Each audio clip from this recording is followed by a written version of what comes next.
All right. You are welcome to our webinar, The Weaponization of Whiteness. We are going to talk about what it's like raising sons of color in a world that will use that color against them, particularly with law enforcement. I have three amazing speakers for you. I am so excited. They're all new to the webinar field, and they are all prominent activists and entrepreneurs within the community. So I will bring them all on, and we are going to allow them to introduce themselves, and then they will tell you about their entrepreneurship or their activities, their efforts, and then we're going to get into the meat of this webinar. I will go ahead and start with Miss Rashida. Hi, it's nice to be here. I'm Rashida McClennan, Chief of Staff of Next Generation Action Network. I'm the mother of a 14-year-old Black son, Black woman. So this is a topic that's very much near and dear to me. It's a difficult discussion to have, but I'm happy to be here raising awareness and bringing awareness to a problem that we can change together. Thank you for having me. All right. Hey, Nadi. We'll go ahead and continue with Danae. Hi, how are you? My name is Danae. I am the founder and executive director of the Harvest Project Food Rescue. And I have a 12-year-old son who is indigenous and Afro-Latino. And he is currently on vacation in Mexico, living his best life. All right. And Danae, what's your effort? What's your business, honey? So I run the Harvest Project Food Rescue, which is a nonprofit that rescue fresh produce and gives it out to different communities in Dallas, whereas as mostly there's lack of food resources there or food deserts. And so we go out and give food baskets, usually about 30 to 50 pounds, completely free to anybody in the community that just comes up and gets them. All right, which is really good. I'm over here in a district that is a food desert, and that's something that's highly needed. And y'all know Rashida's with an organization that's been helping us for a number of years now. All right, Chris. Hi, all. I am so excited to be here. I'm Chris Wassinger. I am obviously white, but I am the mother of a Black son. He's 28. He's all grown up, and so I went from having this tiny little beautiful brown baby that people loved to, a Black man that people feared and really treated like shit. And that was like an eye-opening experience for me that, Dr. Grayson was surprised that was eye-opening, but it was because I was not aware of my privilege until I saw how differently my son was treated. So that was really scary. I have been an activist with NGAN in Dallas for like 5 years now with Miss Rashida, and I'm in the streets with her and Dr. Grayson prior to COVID. But in addition to fighting in the streets, I'm also fighting for economic equality and justice. And so I do that, or I'm attempting to fight for economic freedom. Because what I've learned is that within the next 3 to 4 years, Black and Latinx families are going to own 60 to 80% less wealth than what they owned in 1983. So that's like 40 years ago, they're going to have less money than they had back then. And so what I'd like to do is, obviously change that. And we have to change people's mindsets on how they approach money, how they view money, how they spend money, and how they invest money. And so I want to use Primerica as a vehicle to do that, get into homes, teach people, and change the world. All right, and I did usually do Primerica. I believe in Primerica too, life insurance. It doesn't make any sense that Ecstasy from Houdini just passed, and they had to do a GoFundMe for him. Right, and will. I don't want that. So definitely, if you are in need of life insurance, especially those of us that are activists out here, Joel, look what Joel said. That's my husband. All right, and so you're clear. Joel is Chris Wassinger's significant other, hubby. All right, so now because we're activists and they are now hitting us with cars and shooting at us, and that includes law enforcement. We need to have this in place. All right, so now let's do this. One key event that recently happened, everybody knows, is Miss Miya Ponsetta. She attacked a child that she accused of having her phone. The child did not have her phone, but there were other white people in the lobby that had an iPhone, but she went for the black child. So we want to look at this, and we're going to use this to take the perspective for today. Accusing 14-year-old Leon Harold Jr. of stealing her iPhone last month. Ponsetta was arraigned over the weekend and freed on Can y'all hear that? release. She is charged with attempted robbery, attempted grand larceny, endangering the welfare of a child. We can't hear it. You can turn it up a little bit. Sharon Gatan just hours before her arrest last week. It's not coming in loud for me. Began where we left off on Friday. Let's see. You seem to have attacked this teenager about the phone, and then it turns out he didn't even have your phone. Okay, so that's the thing. I mean, you're saying, look, I'm 22 years old. You're 22 years old, but you are old enough to know better. Oh, so I will say you're 22. I get it. Ooh, you see, she told Gail enough. I'm trying to find the sound, y'all. I've not had this be an issue with this video before. It wasn't him, but at the same time, how is it? Okay, can you all hear it? Because if not, we'll just skip it. Yeah. I have no way to turn this up. How is it that all of a sudden they just miraculously have my phone when I come back? And it didn't seem as if Okay. my accusations really bothered the son and the father because they were just enjoying it. It looks like the people are saying they can hear it. But I don't know if you. Because I want this to be over, and I'm sorry. So I'd love to make this short and sweet, Gail. Yeah. I want to go back to that day. Take us back to that day. We've all seen the video. Okay.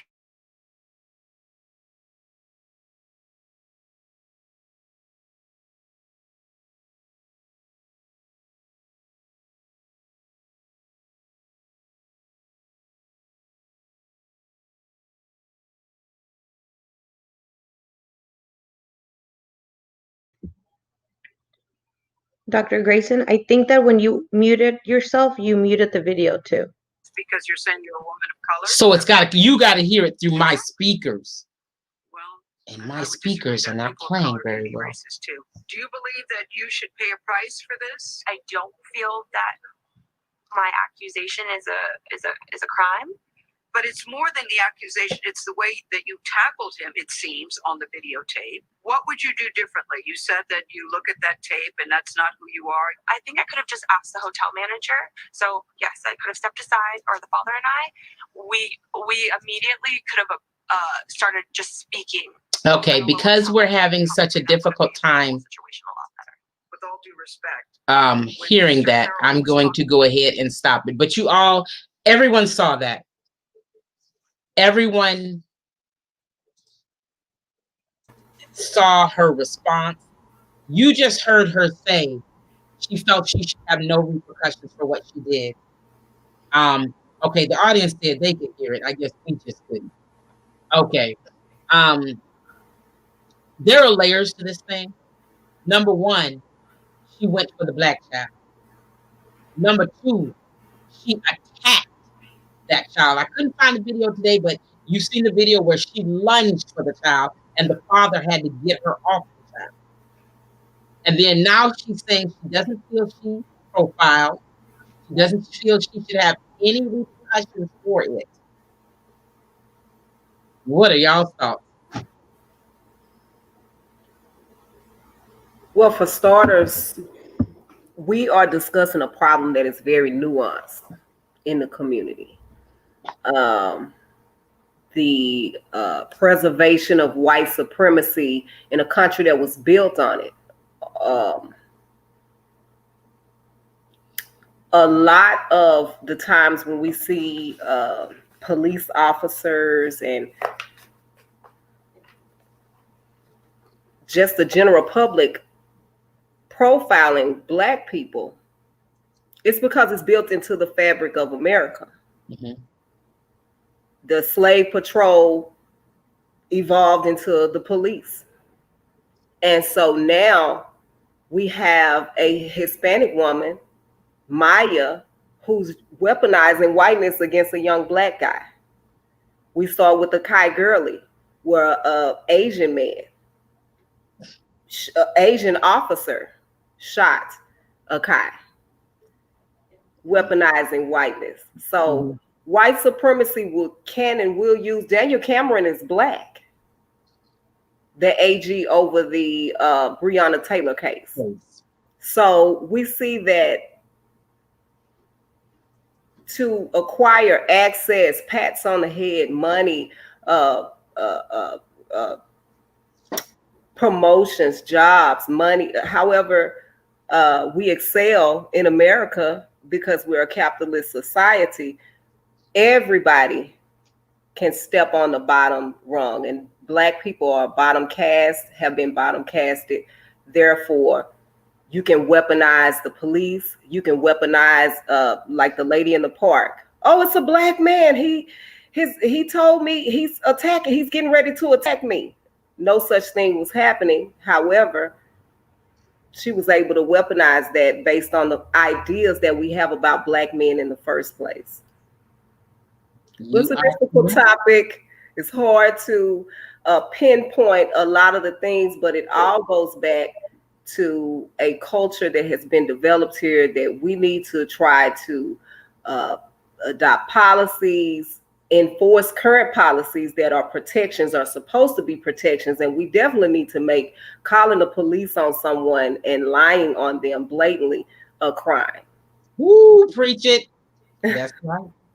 You absolutely 110% right.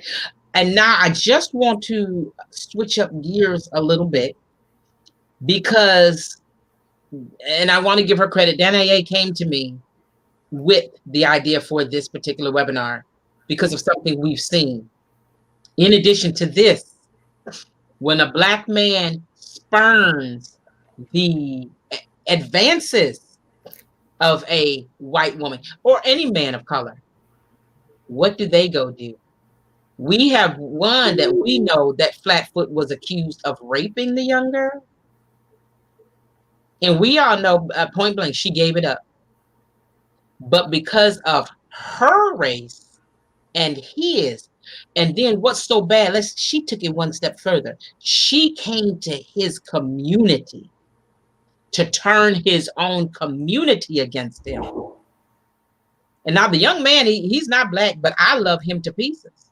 I know he didn't do that, but his community, his own community, was willing to turn on him. So there are layers to this thing. How do we handle that? I think one of the things that we must do is, like Mr. Sheeta said, that we have to acknowledge, white supremacy, even the way, people of color might use that, oh, well, I don't have, I'm lighter than you, so therefore I'm better, therefore I have to go against you, also realizing or not realizing that your color doesn't make you a good or a bad person, which is what I think happened in this case. This white woman came, and my own community, Latinos, were like, oh, they didn't even, question, like, okay, well, we know this person, let's maybe not give him the benefit of a doubt, but let's figure out what's happening here. We've seen all the amazing things he's doing in our community, that he's helping. Let's stop and question before we, sacrifice this person. And we didn't, and this is what I told him. I was like, listen, I'm like, had it been a brown woman or a Black woman, would you have gone full, I'm about to kill you on this guy? Or would you have stopped and said, maybe not so much? And I think that's something like in the Hispanic community, like the lady that we saw on the video attacking that kid, she was like, oh, I can't be racist because I'm Hispanic. And I'm like, mm, because in Latin America, we don't see racism so plain as we do in the United States. You know, we we are not being separated by, blacks and whites and indigenous, like we are here in the United States. Over there you really say, oh, Mexicano. So if you're Mexicano, it doesn't matter how much melanin is in your skin, what your ethnicity is, you're just Mexicano.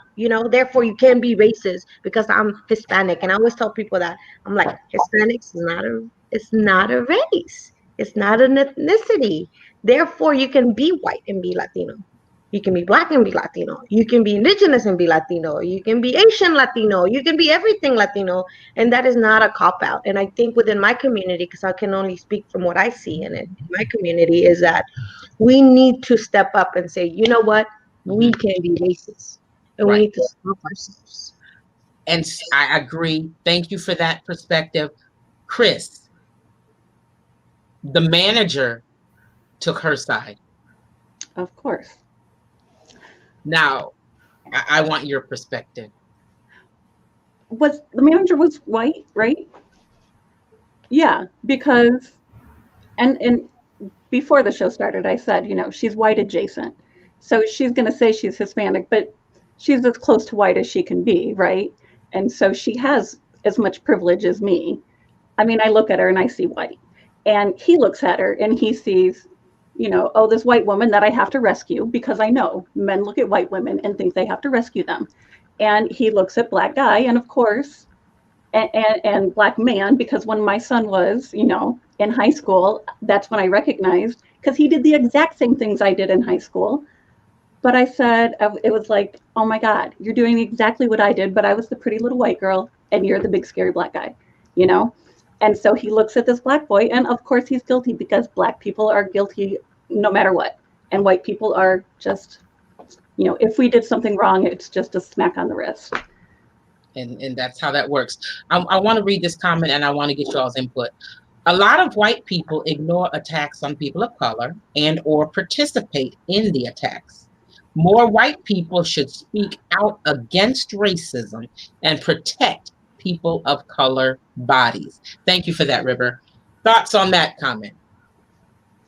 Can I add again? Because I was just talking to, I drove 15 hours to Indiana yesterday, and that's where I am now.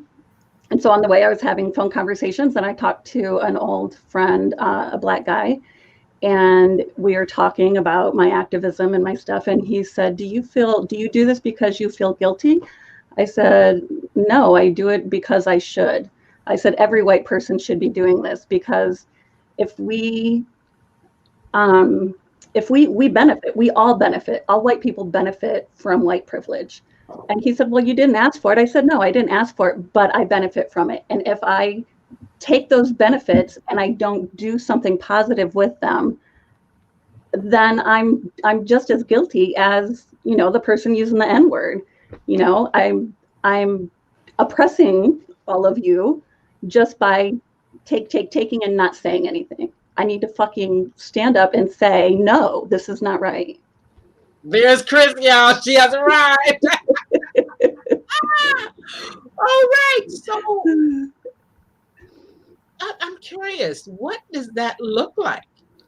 What does it look like at Thanksgiving when you've got to tell your family? Well, let me tell you, I'm at my mom's. My mom is terminally ill right now. We have bumped heads just in recent months. And I'm like, oh my God, I got to do this conversation. So I'm in the room that she's sleeping in, and I closed the door and I was like, oh my God, if she comes in here, this is going to be ugly, but it's going to be ugly. And it is. And she has told me I'm crazy. She's like, you just don't get it. I'm like, no, Mom, you don't get it, but I don't go to a lot of family functions anymore because I'm not putting up with that shit. This Black Lives Matter thing doesn't come up. She asked me one day, are you going to go to Christmas at Uncle whoever? I was like, can I wear my Black Lives Matter t-shirt? She's like, no. I said, well, then no. That's And just thank what it you. is. That takes a lot. And Chris is telling the truth when she says she's out here in these streets fighting. I want you to respond to Jennifer Cortez's comment. We don't get a pass just because we hold the card of marginalized group. And lighter skin shades, not being black is and always will be a point of privilege.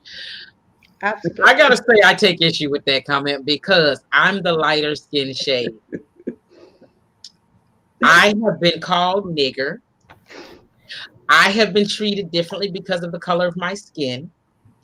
I have been did what they said do, earn the doctorate degree and still get profiled. I don't think that's the point of privilege, but I understand what she's saying. Miya Ponsetta tried to use that. Well, I'm Hispanic, and then he's 14, and then Indiana brought that up. I believe it was she's 22, and she gonna pull up. Well, I'm just a 22-year-old girl. What are y'all's thoughts on that? Is there a level of privilege in this for those of us that are truly marginalized? I think so. I feel it is. So, what I have experienced within, again, the Latino community, I've had to stop a PTA meeting to tell Hispanic moms that, Black people are not bad. Black people are not criminals, like all this stuff that they have in their heads that unfortunately, because they see the news, and all we see in the Hispanic news is you see something about a Black person, it has to be, drugs, they kill somebody, all this stuff. You don't see all the amazing things that the Black community does, and so you have this in your head, and then kind of like I was mentioning before the meeting, you don't leave your community, so you're just around the people that look like you, and that's all you see. And so it gets to a point where something is happening to our Black brothers and sisters, and you're like, oh, that's not me. Like, we're good. Why can't they be good too? Something that I always hear is like, well, I came to this country and I pull myself from my bootstraps. Why can't they do it too? Why don't they get a job? Why are they always stealing? And I'm like, oh my God, like, why are you thinking this way?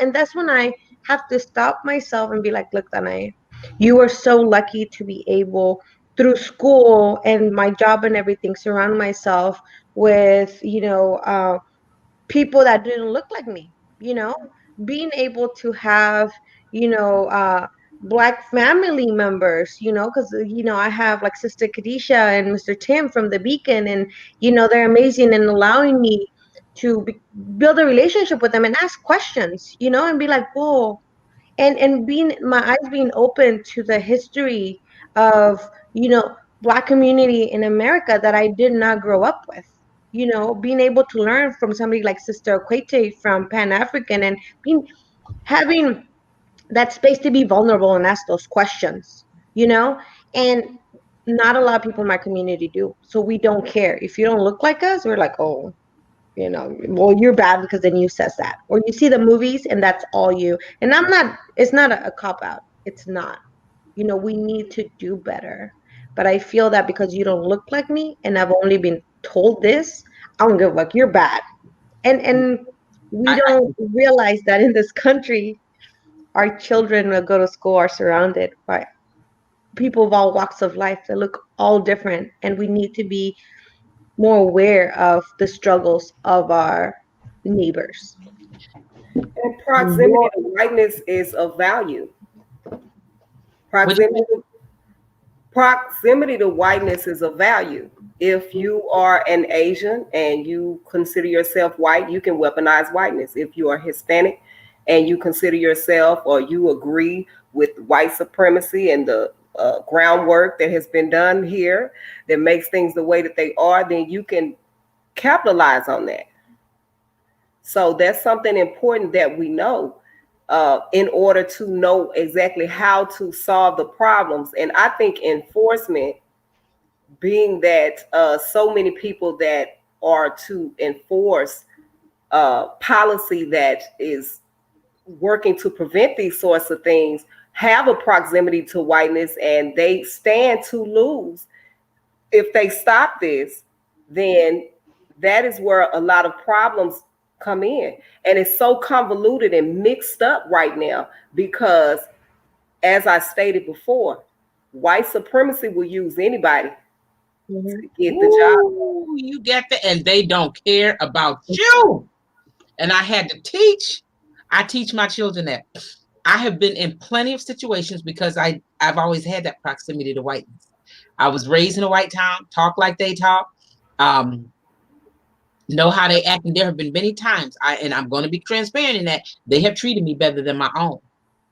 But I've always understood that if it came to throwing somebody under a bus, who they gonna throw first? It won't be each other. Mm-hmm.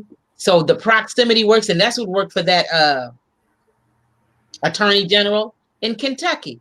He married the right white girl and did what he thought he was right and was going to get away with. But I'm so glad that jury, they're tagging him now. They're coming for him. Absolutely.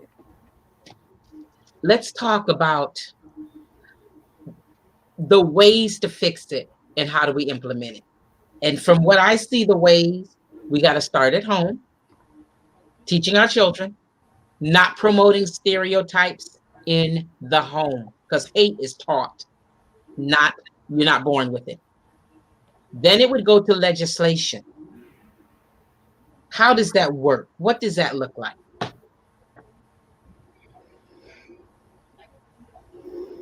Anybody? I'm sorry, I got distracted. Could you repeat the question? When we look at how to change this, what I see is it has to be taught at home. No stereotypes taught at home. Hate is learned. It is taught, not something that you're born with. We need to stop the stereotyping in the home. And that would go to what is that? Okay, that would go to what Dan I.A. said about, the stereotyping and people operating on what they've been taught instead of what is actually true. And then secondly, the legislation. What does that look like? We need to get Daniel Cameron out of office. He needs to be in a position to never hold another office in his life.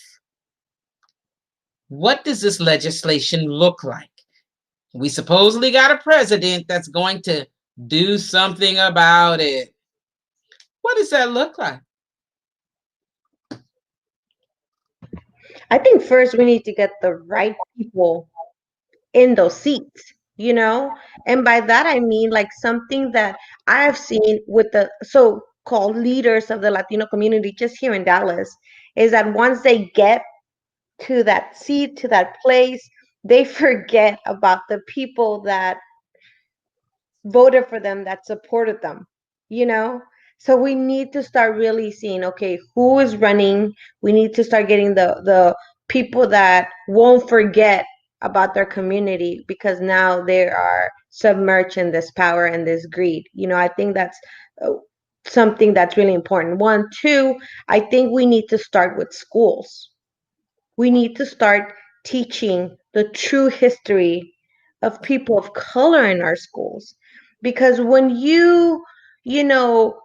pass through, like a few 30 minutes of what happened to the indigenous people of the Americas, and then 30 more minutes into, slavery in America, like that is not teaching even our own children, if we're not doing it at home, our history and why we are where we are. So if we forget what has been happening or what has happened, how are we going to do anything to fix it?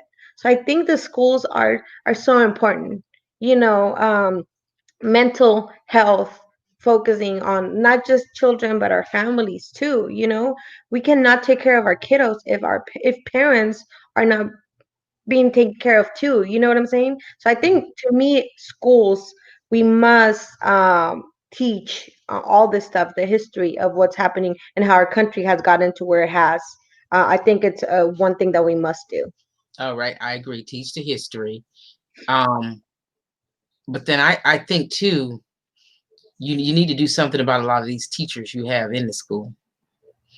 Y'all have seen the story about the young lady up north. The man, something happened. They had a racial issue and they decided to incorporate a curriculum to teach the history, and the silent majority kind of shut that down. And teachers are out here. You had teachers at the Capitol, law enforcement at the Capitol doing the fool. What does it look like in legislation? Anybody? And I'm gonna turn all mics back on. What does it look like in legislation? Reparations, for one, for the Black community, because you cannot defend yourself in anything in America, in this capitalistic atmosphere with no money. You can't do it. You'll never be right broke in America. So when we look at home ownership since the 80s for Black Americans being the exact same, incarceration is up, unemployment is up in the Black community, we need to address reparations for starters. For a second, I wanted to go back and speak about how education would help tremendously. Nobody knows what happens because it's a big secret for America. This is the land of the free and the home of the brave. Both lies. And so we got to teach the proper history. We got to get out of denial and saying that these things no longer exist and that it's no longer relevant.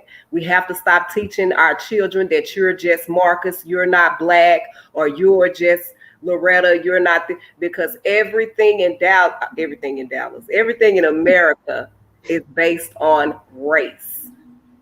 Right. Everything in America is based on race. So until that changes, we have to be very educational with our children, with the general public. We have to have these conversations at work. We have to have them at home with our friends, as Chris spoke about earlier, with our family members. And it's a huge overhaul because, I mean, I used to be a teacher and there's so much I didn't know. You know, I mean, I have Black History Month and I'd sit there crying as I was reading about slavery to my, kindergartners and first graders, but because my heart was breaking, but I didn't know the real history back then. I knew some of it, but as an educator, I didn't know.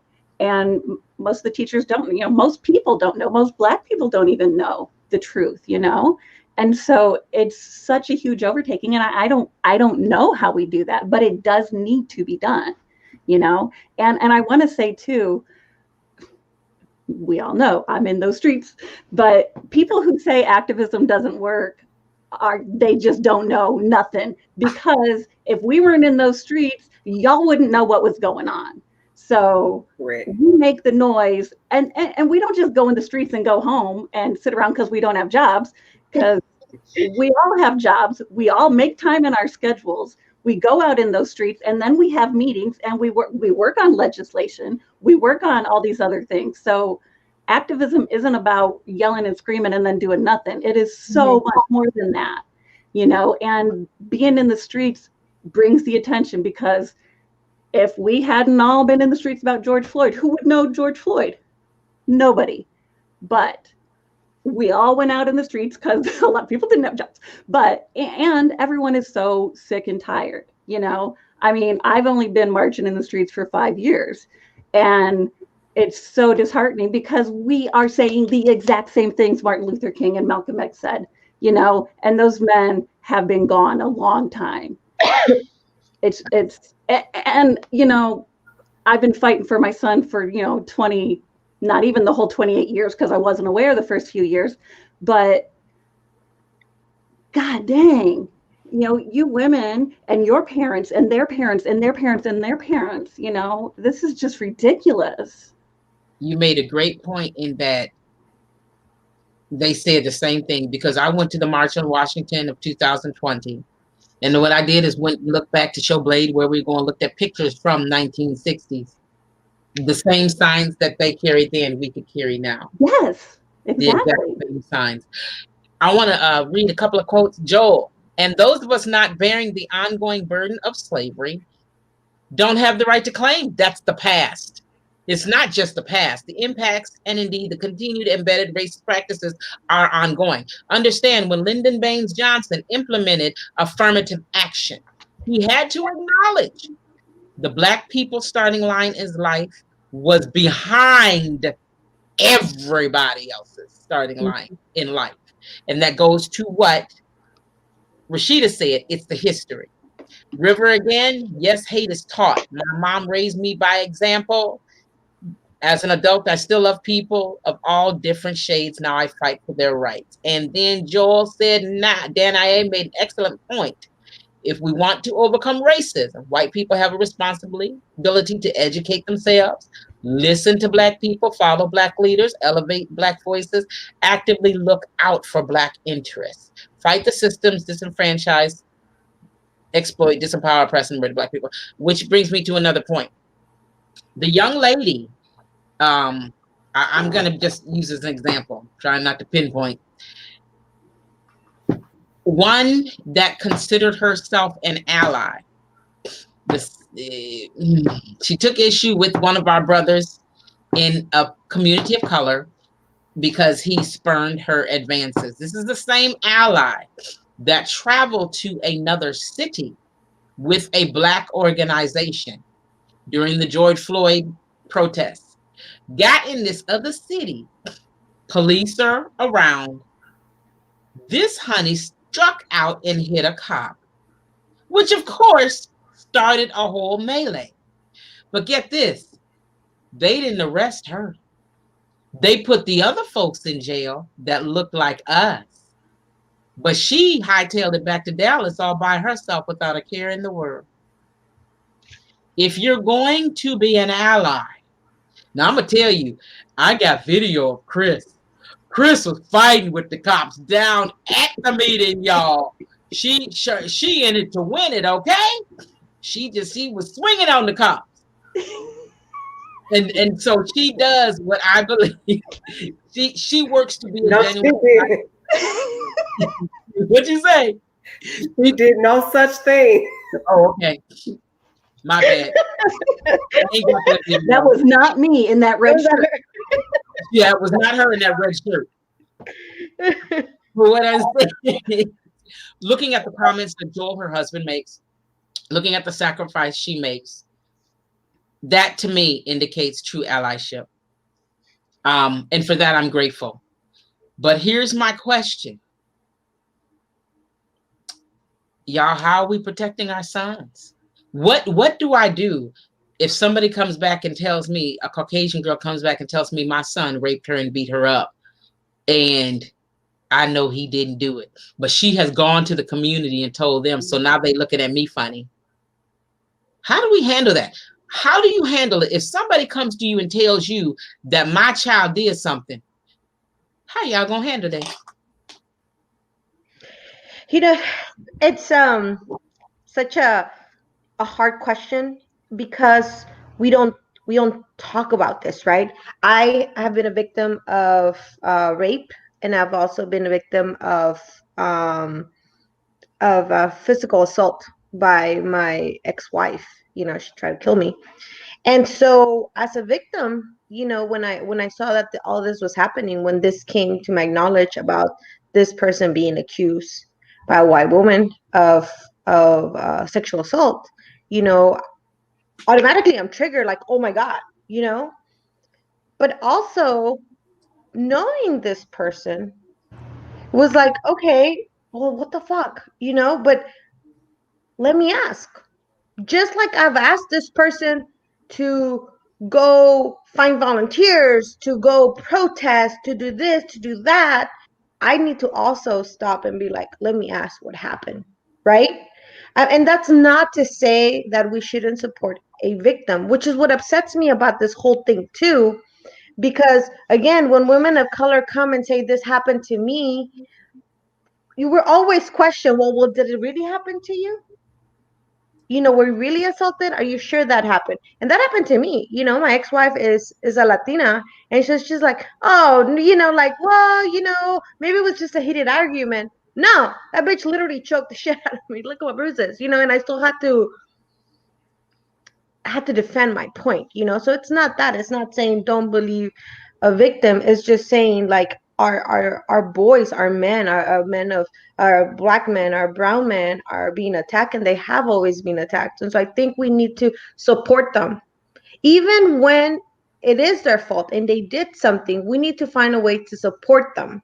And I'm not saying, oh, hide them. I'm saying, okay, give them, counseling, really not to let their, let go of their hand. Not saying that if they did something wrong, they shouldn't um pay the punishment. I don't know the word I'm looking for, Be held but accountable. yes, held accountable. But I'm saying that because of the way our men are already treated, we should not let them just be crucified without really making sure that what happened is true. Because it happens all the time. We need to uplift our men of color. And it's really important, especially black men, that they're the ones that are always being attacked. And so I think that's excellent. And I can honestly say that's something I have practiced and preached, because we have activists in our community that accusations have been made against them. And if, here's the thing, if that person did it, they're wrong, but they don't deserve to be thrown away. They don't deserve to be thrown to the wolves, especially when they have had a strong presence for us in this community. Everyone makes mistakes. Everyone has a bad day. Not that it justifies any actions, but there's a time to apply cancel culture, and there's not a time to apply it. And I think when our children make mistakes, especially when a person outside of the community has weaponized their privilege, that is not the time we need to cancel. I would like to see us bring that person in. They need to be held accountable by us first. Absolutely. And, especially knowing that the justice system is going to treat them so much different. In my parents' church, this young Latino boy was killed by two white boys. And the judge said, but they're still young. We cannot ruin their life, even though they murdered this guy. You know, our brown men and black men are sent to for the rest of their life to jail for less. And so for us, even though if they did something wrong, not to support them, it's not okay. Not to not hold them accountable, definitely hold them accountable, but that doesn't mean that we abandon them. Right. And teaching young men especially to be aware of who they are. Joel reiterated a point that I was trying to make earlier about color blindness. All of this running around talking about I don't see color and I'm colorblind and all of that, it sets your sons up to get out here and to be attacked with whiteness because they feel like they are a part of something that they are not a part of. And knowing is half the battle. Mm-hmm. There's no discussion that we can have in an hour or 2 hours that could cover what all needs to be done. But one of the things that we've talked about that's extremely important is education. We must educate, educate. I repeat myself on my Facebook page to the point of nausea. I know people are so sick of me at this point. However, I want everybody to know exactly what, because a lot of people, black people, are sheltered from certain things and they genuinely do not know and they genuinely want to just get along. And that's not the theme of the day. You don't put the rape victim with the rapist and say, well, unity, you need unity. That's not how that's solved. Nope. So awareness, education, pushing for policy,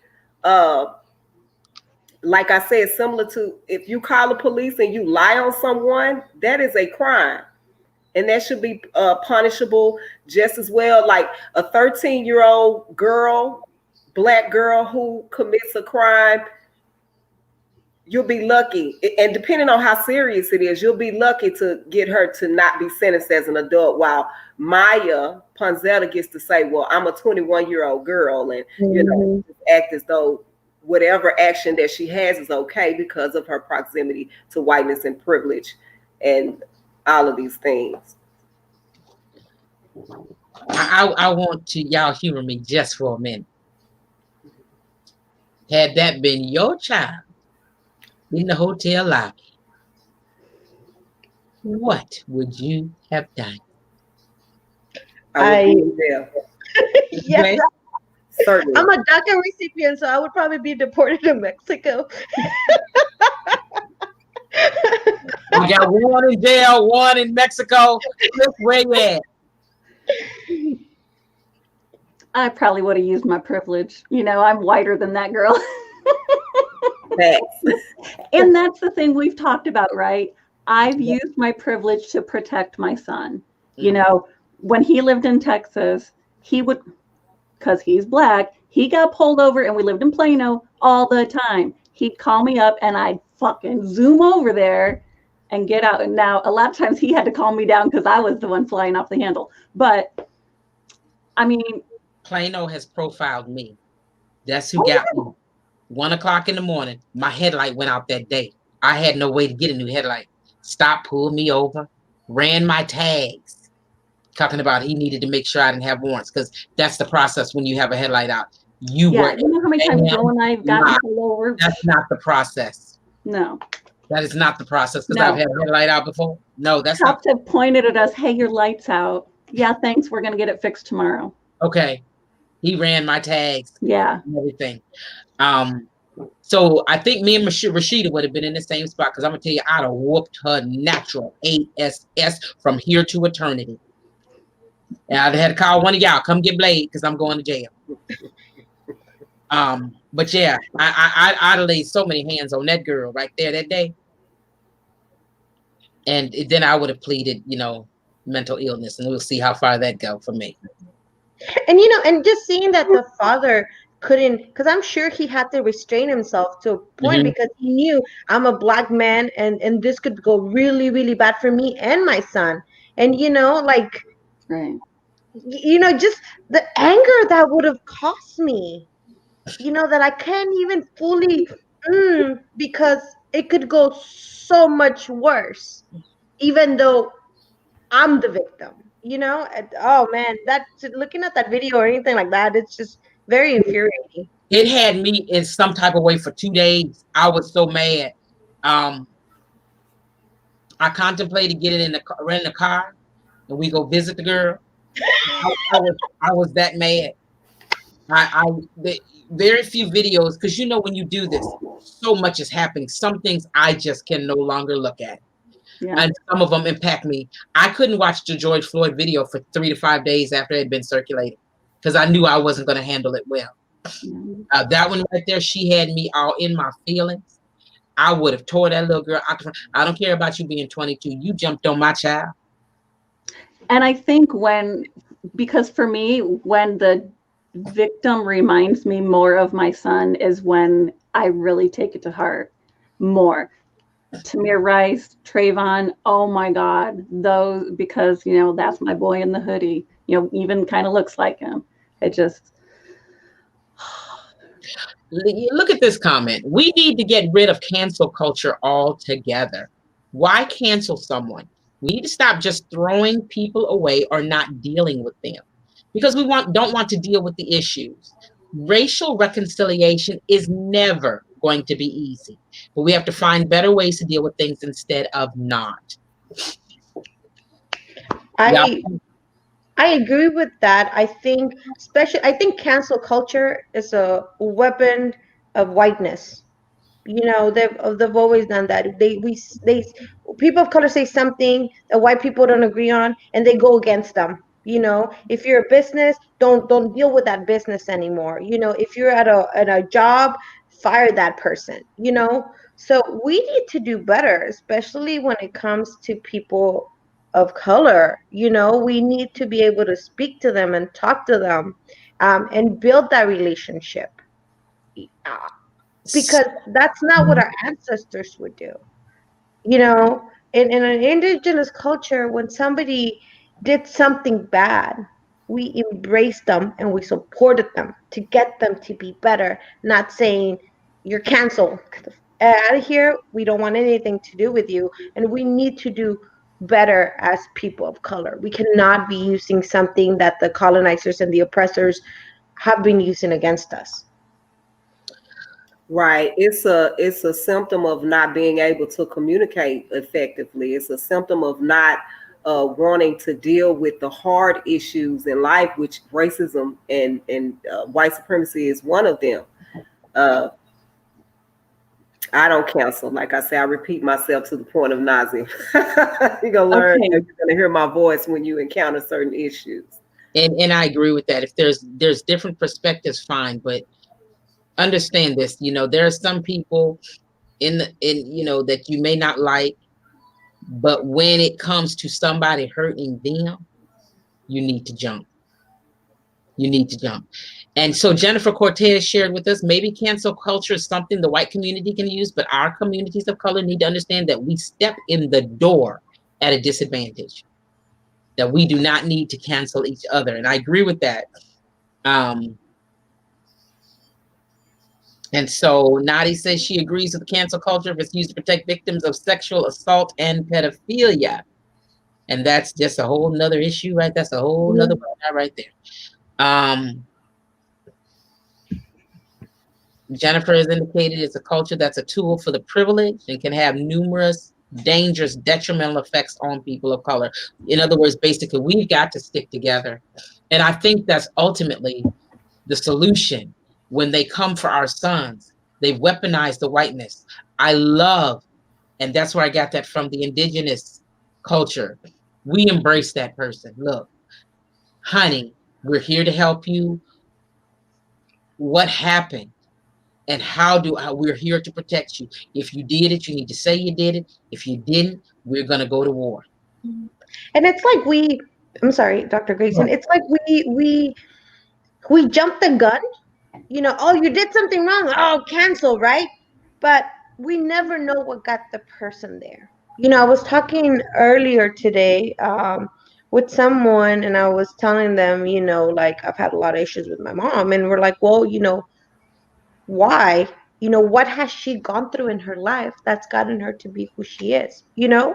And we already know that are, especially our men of color, don't get the support they need, you know, and a lot of times within their families, because the families has never had that support. So now they're surrounded by people that don't support. They've never gotten support, and nobody's getting support. And then they do something wrong, and we're like, cancel.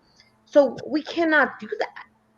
You know, we need to be better as a community. If we truly say we love our black men, we love our brown men, then we need to be with them and support them even when they mess up, because that mess up is also our responsibility.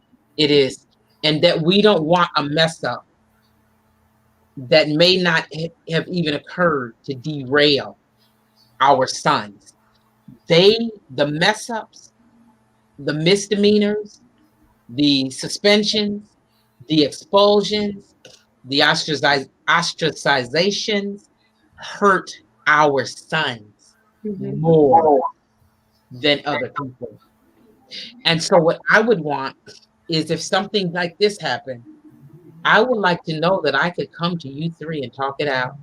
And here's the key. I won't hear my business nowhere in the streets, because that's what we need. People need to be able to talk to our community in confidence.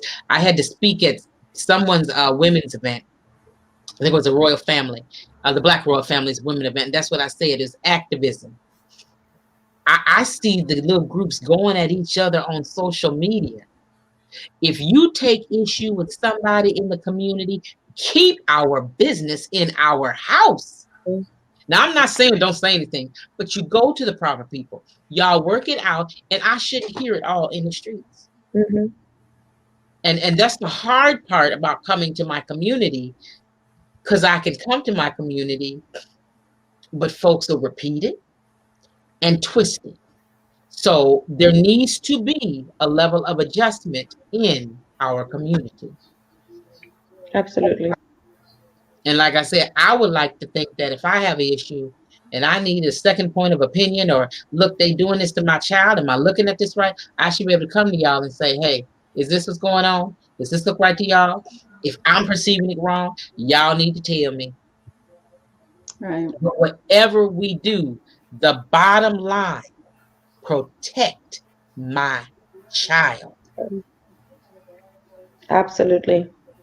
And so, and then Jennifer made a good point. When we stand together, don't let them conquer and divide. None of us go follow the other folks because we think they're right. Please come home and talk it out here first. Mm-hmm. And so Yeah, we have excellent comments. Go ahead. I was gonna say that I've seen, that unfortunately we use something that happened to another organization or to our own people to use that to try to climb over them and get higher. Instead of saying, if it's happening to you, it could potentially happen to us. It's gonna affect us, because people see us the same way. I mean, they they don't put us in different groups. They stick us together. We only So do what's that. gonna makes you think that they're gonna treat you any better? They're using you. The system is using you. And it just makes no sense to me. I was gifted a book called "The Willie Lynch Letters and How to Make a Slave," Mm. and it talks about how the brainwashing of putting us against each other. Well, black slaves against each other, and how that was going to continue to be used. And I remember reading this to my parents in Spanish. I had to translate it, and that was really hard to translate first. And second, to explain to them what has been done, how this country, since the colonizers have used this to get more power by dividing us. And then for us to continue to think it's okay to continue to divide us, it's it's just not okay. And it hurts so much because you're like, you know, it just knowing that somebody that has my background or another person of color cannot realize that by hurting somebody else of color, it's not getting you any higher. It's not getting you any Right. better. We're And we're being weaponized. You mhm. know, Right. use their Because the weapons. people in power are keeping that position. And so and Jennifer Cortez made an excellent statement. She said anything that is meant to divide us is directly related to keeping white supremacy superior and empowering. We don't get it. And a few weeks ago, I posted something on my page. I saw that was so it was eye-opening for me. It was talking about the crabs in the barrel. And usually we apply that analogy to us. We say we're crabs in a barrel. We see one of us getting out. We pull him back down. Well, it never dawned on me. You got to look at that one step further. Crabs do not originate in a barrel. How they get there, which means you need to look at the system, not the crabs. Absolutely. And then understand this, the crabs cling to each other when they are out in the water on the beach and a wave is coming in. They grab hands to keep from being taken away by the wave. The crab generally thinks it's helping this person because it thinks that crab is being taken away by a wave. We need to look at the systems, not each other. Mm-hmm. We should never be able to be divided. So what we're going to do, we're going to wrap this up. And Nadi says these same techniques of the conquer and divide was used in South America. Sierra, yeah. She put it out there. She said there isn't really a safe haven for families who need other people's opinions. Woo! When it's our own, it's scary. When it's someone else, it's like, did you hear what Sally's son did? We have to have respect. Sierra, that is relevant. Yeah. All right. We got a lot of comments popping up here. I'm just going to run through them and I'm going to let y'all wrap up. I want y'all to wrap up with your final thoughts. We will start with Chris Walsinger. Wasinger. Did I just mess it up? Wasinger. I just think this was great. I'm so glad to be here. You women were awesome. And that's all. I don't know. I'm ready to go talk to my mom. I'm not gonna, confront her about racism. Not today, anyway. Not today, exactly. Unless she asks me. I'm so thankful for this space. Thank you, Dr. Grayson, for hearing me out. I knew I was like, I need to talk to somebody about this, because our children need to be protected. Our boys need to be protected, and they need to be supported. And I'm glad that I got to meet you two ladies. It's amazing. Just knowing like, okay, I'm not crazy. Like I'm seeing this, and just talking about it. I think it's important because we're not talking about it. And if we are, we're not talking about it loud enough. And I think it needs to be a conversation that's ongoing because that's how policy are changed. We need to make sure that those people that get into those positions of power also need to be held accountable by their community.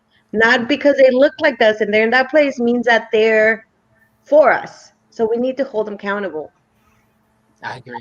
And we're going to end with, go ahead, Sister McLennan. What are your final thoughts as well? I'm also very pleased to have been an addition to this conversation. Love you ladies. All of you guys are amazing and an inspiration to me, motivation to me, each one for your own reasons. I think the final thought that I would like to share is that there is an erasure going on as far as descendants of American slavery are concerned. We've been meshed in with everybody else. And so when it comes to specific remedies to our issues, it's not a specific, it's a big group, big mix up, big misunderstanding, and where we still get left behind. So I want to tell other races who would like to help, don't let white supremacy make an ally out of you by diminishing who descendants of American slaves are.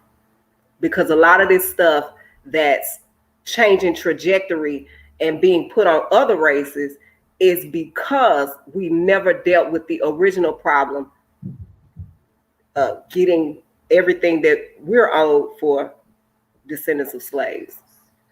So that's very important that we all protect this small group that gets a lot of flack. Mm-hmm. Indiana got a lot to say. She's going, she mad at Miya Ponsetta, boy. She told her they arrested her stupid self. I knew she wasn't fully white when she pulled off her mask with them soup coolers. Why you did soup coolers?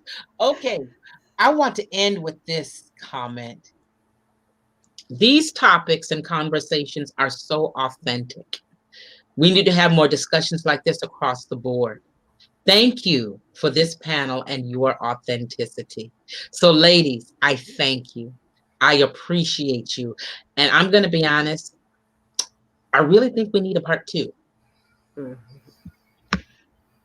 What do you all think? We just got into it. So what I'm going to ask that you all do is when you get the opportunity, go ahead and look at this again. Take your notes, figure out what we need to say. And then here's what I'm going to ask you to do. Let's come back together we're in January, February, March or April, because I want to come back before these next elections. Yes. Mm-hmm. You got elections going on. I want us to have a comprehensive list of legislation to protect our boys. That's what I'm asking from you. Is that something we're willing to do? Absolutely. Ma'am. And then I have no problem in getting the council candidates on board to do a kind of debate where they need to answer some questions. You want our votes, then you need to answer these questions. And we would talk about, because I need to know that we have council members that are aware of our lives, how we live, what impacts us. And I think this diverse group here is a group that can do that. What do you all think? You mean you're gonna get Chonga Higgins up here? Probably. I'm down. I know it'd be one. And I'm gonna be honest, I feel pretty safe with him as a Black man that he does understand. Absolutely. Chonga, Yeah. That was my plug for Chonga. he District 7. did a shameless plug. And so but we want to hear from all candidates and say what is your, and I'm going to tell you right now, that candidate that pops off that bringing more police into the community is the solution. No, they're out of here. You're going to get ate up on camera. So please don't do that. That's not the solution. And then, like I said, I want us to come back. I want us to come back with a comprehensive plan as well. What do we do? What do we do if our boys get caught up in the rough? What do we say? Do we want to develop a little committee that's designed that if we have an issue where our boys are accused of something, because this is damaging. If they're in junior high or high school, you've given them a bad rap for the rest of their academic, secondary and primary academic careers. College, Brian Banks. Yeah. This heifer lied on him and cost him everything. Yeah. So how do we roll with that? How do we keep that and prevent that from happening? Because they aren't going to take care of us. Mm-mm. It's up to us to take care of us.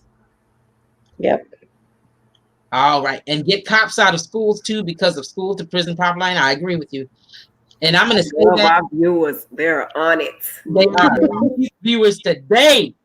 Yeah. Indiana, Joel, River, Sepia, they have been awesome. Penny Reese, thank you all for showing up. Sarahi, I might have put you that. Jennifer's our girl. Nadi is our girl. Carla is one. We're going to do one with her too, because she is one that is on the disproportionate removal of Black children from the home by CPS. Yes. That's a whole nother webinar within itself.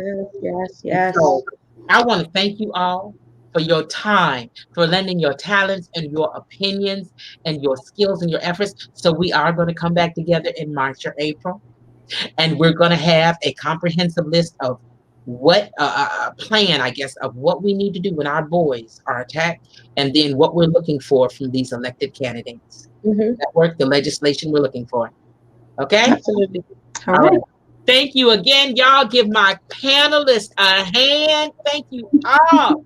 And if you need to get in contact with any of them, y'all know how to get in contact with Next Generation Action Network. He couldn't have picked a better chief of staff. Y'all know how to get in contact with Harvest Foods. Harvest Foods, I'm so pleased, I am a sitting board member for the Atatiana Project, and we have come together, and they do a monthly feeding in Fort Worth as well. Harvest Foods is amazing. They have great food, and nothing goes to waste. It goes to compost. It totally efficient. And then we've got Primerica. If you need life insurance, you get out of debt, a spend down plan. I trust Chris implicitly. She will not tell your business her goal is to help you. And many times we need that help. I love y'all. Rashida. Love you, ladies. Thank you. Thank you, Danae. Thank you, Chris. Danae, thank you for with your vision, because Danae came to me with it. Thank you. Y'all have a wonderful evening. I'm going to touch base with y'all in a few weeks so we can get ready for this next showing, okay? Perfect. Thank you. Y'all have a good night. Be safe. Bye, Love ladies. you. Be safe. Bye.